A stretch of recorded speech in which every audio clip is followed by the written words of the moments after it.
सत्ता में बैठे लोग आरोप नहीं लगाते हैं।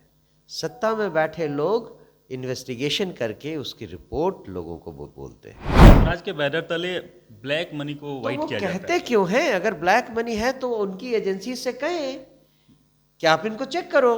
जी। ये तो अपोजिशन की तरह की बात हुई, जबकि वो सत्ता में बैठ के ये बात कर रहे हैं। अगर आपके पास पावर है तो आप उन आरोपों को बोलने के बदले उस पर इन्वेस्टिगेशन करवाओ। ऑर्गेनाइजेशन का नाम बार बार बीच में आता है, joy of living global organisation. और मुझे उनके इससे बीच कोई मतलब नहीं है कि कौन सा ऑर्गेनाइजेशन है और हमारा क्या संबंध है। मैं केवल इतना कहता हूं, आप जिसके बारे में भी जान रहे हो उसके बारे में आप इन्वेस्टिगेशन करवाओ। कोई आपके बीच का कोई नेता जो अभी एक्टिव है, क्या उनके लिए भी वही सारे रूल हैं जो रूल कल के प्रेस कॉन्फ्रेंस में बताएंगे? पूरी चयन प्रक्रिया से गुजरना होगा और अगर उनको जनता चुनती है तो वो हमारे उम्मीदवार होंगे। एक बड़ा आरोप भी जनसुराज पे लगा है कि बीपीएससी मामले को हाईजैक करने का। क्या क्या इसे आप कैसे देखते हैं? बिहार में कोई नहीं समझ जानता था कि गर्दनी बाग में कुछ छात्र बीपीएससी के धरने पर बैठे हुए हैं। युवाओं में आपका क्रेज है, लोग कहते हैं कि ये एक पढ़े लिखे बैकग्राउंड से आए हैं तो युवाओं के लिए बहुत कुछ करेंगे। आप पर्सनली युवाओं के लिए क्या कुछ? 75 सालों में जितने लोगों को सरकारी नौकरियां मिली हैं वो 2% से कम लोग आते हैं। बहुत सारे स्टाफ हैं आपके, 100 से ज़्यादा स्टाफ आपके अंदर होंगे और 15,000 से लेकर लाखों तक की सैलरी यहाँ मिलती है। कहाँ से दिया जाता है? लीगल तरीके से नॉर्मल बैंक ट्रांजैक्शन के थ्रू हुआ है। आप जाकर चेक कर लीजिए। चुनाव में उपचुनाव को आप सेमीफाइनल मान रहे थे, सेमीफाइनल में आप क्लीन बोल्ड हो गए सर, फाइनल क्या होगा? जन्म लेने के बाद उसका हर स्टेप उसके लिए, उसकी जिंदगी के लिए या तो सेमीफाइनल या फाइनल होता है। नमस्कार, आप सच टॉक देख रहे हैं और मैं आपके साथ सुधांशु शेखर। तो अभी हमारे साथ जो शख्सियत है वो किसी परिचय के मोहताज नहीं है। नाम है मनोज भारती और जनसुराज पार्टी के अध्यक्ष हैं। अब बात करें इनके कैरियर की तो नवोदय नेतरहाट से स्कूली शिक्षा प्रारंभ की, उसके बाद आईआईटी दिल्ली से इन्होंने बीटेक किया, उसके बाद आईआईटी कानपुर से एमटेक किया, जिसके बाद 4 देशों में वो राजदूत भी रहे हैं और अब जनसुराज के साथ वो जुड़े हैं। चर्चाएं काफ़ी लंबी होगी और लिस्ट में जब लंबी बातें होंगी तो उसमें आरोप के भी बातें होंगी। बहुत सारे आरोप भी लगे हैं जनसुराज पार्टी पे। मनोज जी पे नहीं, मैं जनसुराज की बात कर रहा हूँ। तो सबसे पहले आपका स्वागत है सर। धन्यवाद। आपके दर्शकों को मेरी तरफ से शुभकामनाएं। कई सारे सर आरोप लगते रहे हैं, अभी अभी कॉरपोरेट फंडिंग का भी आरोप आप पे लगा है। कितनी सच्चाई है इसमें? नहीं, मुझे मुश्किल इस बात की है कि जो लोग ये आरोप लगा रहे हैं वो सत्ता में बैठे हुए हैं। सत्ता में बैठे लोग आरोप नहीं लगाते हैं। सत्ता में बैठे लोग इन्वेस्टिगेशन करके उसकी रिपोर्ट लोगों को बोलते हैं। ये तो ऐसा हुआ कि अपोजिशन पार्टी है जो सत्ता के किए कराए के ऊपर आरोप लगा रही है। जब आप सत्ता में हैं तो आप आरोप किस लिए लगा रहे हैं? आप इन्वेस्टिगेशन कीजिए। और आप तो पता नहीं 6 महीने या कितने दिनों से तरह तरह के आरोप लगा रहे हैं, उसकी ज़रूरत नहीं है। आपके पास जो भी इंफॉर्मेशन है जिसको कि आप आरोप की तरह से ला रहे हैं उसको इन्वेस्टिगेट करवाइए। सारी एजेंसीज आपके पास हैं और अगर आपको कुछ गलत लगे तो आप जनता को बताइए। कि जनसुराज के बैनर तले ब्लैक मनी को तो वाइट वो किया जाता कहते है। क्यों हैं? अगर ब्लैक मनी है तो उनकी एजेंसी से कहें कि आप इनको चेक करो। ये तो अपोजिशन की तरह की बात हुई, जबकि वो सत्ता में बैठ के ये बात कर रहे हैं। आप लोग जो जर्नलिस्ट हैं और आम जनता, इस बात को समझना चाहिए कि आरोप वो लोग लगाते हैं जिनके पास पावर नहीं है कुछ करने का, है कि नहीं? अगर आपके पास पावर है तो आप उन आरोपों को बोलने के बदले उस पर इन्वेस्टिगेशन करवाओ और अगर कुछ गलत निकले तो जनता को बताइए। एक ऑर्गेनाइजेशन का नाम बार बार बीच में आता है, joy of living global organisation. क्या संबंध है आपके और मुझे उनके इससे बीच? कोई मतलब नहीं है कि कौन सा ऑर्गेनाइजेशन है और हमारा क्या संबंध है। मैं केवल इतना कहता हूं, आप जिसके बारे में भी जान रहे हो उसके बारे में आप इन्वेस्टिगेशन करवाओ और जो भी आपको मिलता है वो जनता को बताओ।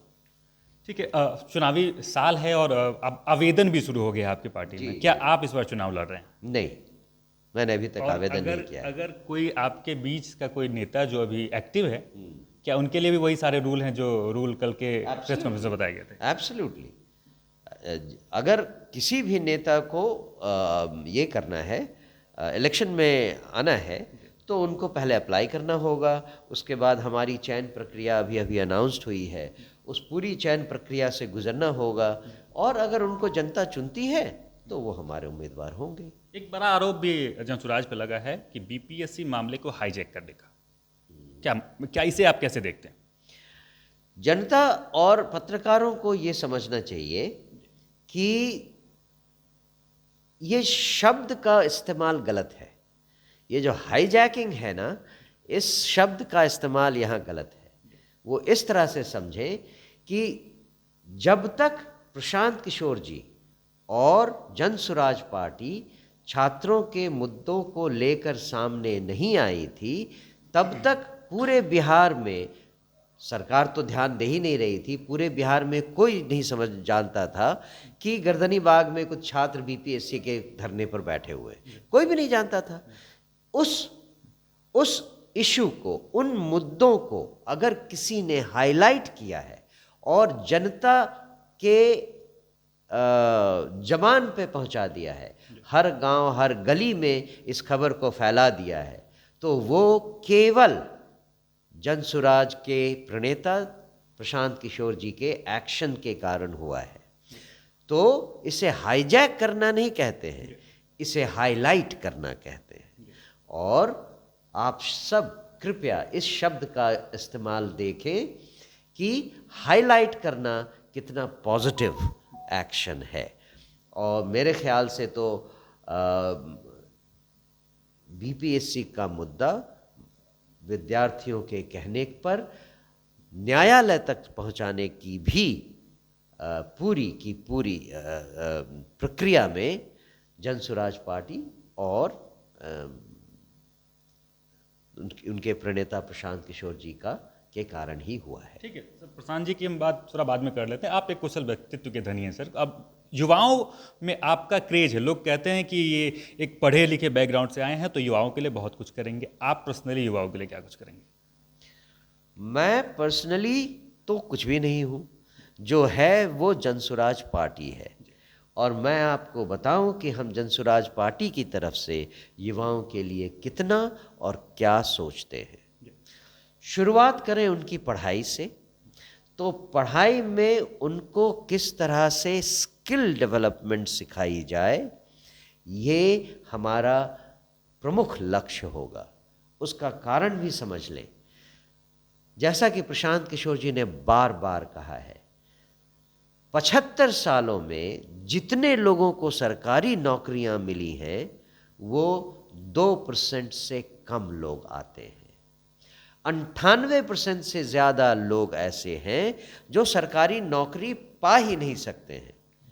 उनका क्या होगा? उनको रोज़गार कैसे मिले? उस रोज़गार के लिए उनको तैयार करना आज की शिक्षा पद्धति में है ही नहीं। तो हम ऐसी शिक्षा पद्धति लाएंगे जिसमें युवाओं को रोज़गार करने और रोज़गार शुरू करने की अच्छी ट्रेनिंग मिल सके। दूसरा, हम इतनी इंडस्ट्री बिहार में लाएंगे जिसमें युवाओं को रोज़गार ढूंढने के लिए बिहार से बाहर नहीं जाना पड़ेगा। उन सब को रोज़गार बिहार में ही अपने अपने लेवल पर मिलेगा।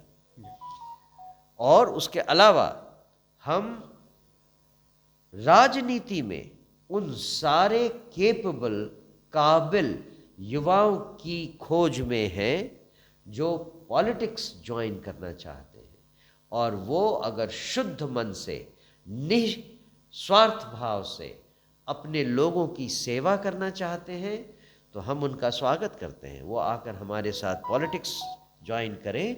चूँकि जनसुराज पार्टी ऐसे लोगों को ढूंढ रही है जो बिल्कुल निस्वार्थ भाव से, बिना किसी भ्रष्ट दिमाग के हमारे साथ आकर काम करने के लिए तैयार हैं और जनता के प्रतिनिधि बनकर एक सच्ची सुलझी हुई सरकार बिहार को देना चाहते हैं। एक काफ़ी सवाल जो है काफ़ी ज़्यादा सोशल मीडिया पे आपको दिखेगा, हमें दिखता रहता है कि जनसुराज अपने स्टाफ को पैसे कहाँ से देती है। बहुत सारे स्टाफ हैं आपके, 100 से ज़्यादा स्टाफ आपके अंदर होंगे, और 15,000 से लेकर लाखों तक की सैलरी यहाँ मिलती है, कहाँ से दिया जाता है?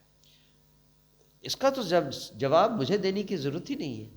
प्रशांत किशोर जी ने जवाब दे दिया है कि जो भी खर्च है वो लीगल तरीके से नॉर्मल बैंक ट्रांजैक्शन के थ्रू हुआ है। आप जाकर चेक कर लीजिए, या आपकी एजेंसीज जो हैं वो चेक कर लें कि पैसा कहाँ से आया और कहाँ से गया। ठीक है, तो इसमें किसी और को बीच में एक्सप्लेनेशन देने की कोई ज़रूरत ही नहीं है। उपचुनाव को आप सेमीफाइनल मान रहे थे, सेमीफाइनल में आप क्लीन बोल्ड हो गए सर, फाइनल में क्या होगा? दो चीज़ें हैं। जब कोई बच्चा जन्मता है तो क्या जन्मते ही दौड़ने लगता है?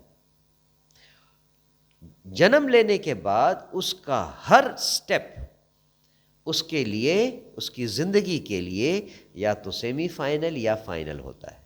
जब वो घुटनों के बल चलना शुरू करता है, उसके बाद वो उठकर खड़ा होता है और तब वो स्टेबल होकर दौड़ने लगता है। जब उपचुनाव में हमने भाग लेने का डिसीजन लिया तो हमारे पार्टी की शुरुआत हुई थी, जन्म हुआ था। हमें चुनाव का चिन्ह 11 दिन पहले मिला। 1 नवंबर 2024 को हमें चुनाव चिन्ह मिला।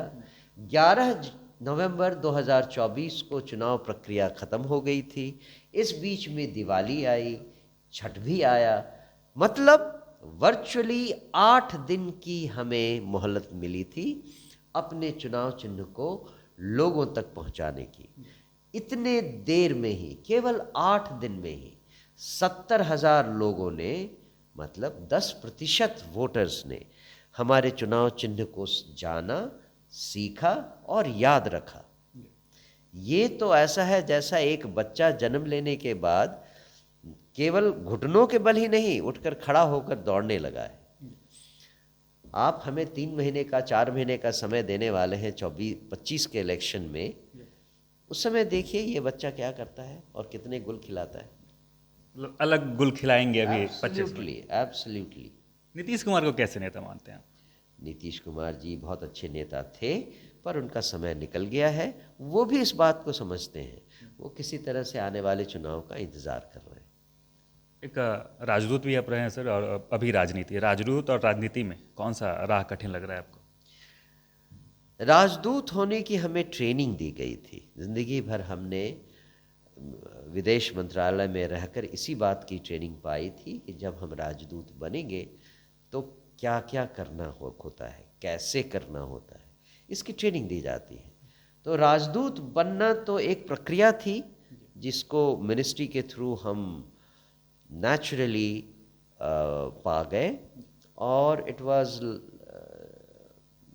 was a very easy transition from a senior diplomat to an ambassador for India to a particular country. राजनीति में न तो हमारा कोई शौक था, न ही हमको कभी आने का मन था।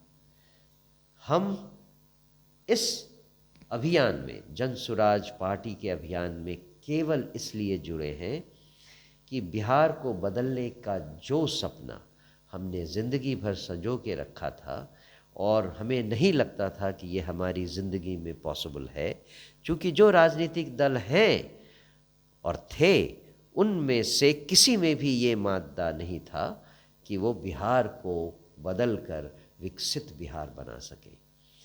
जब प्रशांत किशोर जी का ये मूवमेंट चला और हमने इसको समझा तो लगा कि एक ईमानदार कोशिश करने में कोई हर्ज नहीं है। राजनीति में मेरी शुरुआत उसी समय से हुई, और राजनीति के बारे में सीखना, it has been a very steep curve, बहुत स्टीप लर्निंग कर्व है, बहुत कुछ सीखने को मिला है। 4 महीने बीतने को आए हैं, मुझे लगता है कि थोड़ी बहुत राजनीति हमने भी सीख ली है।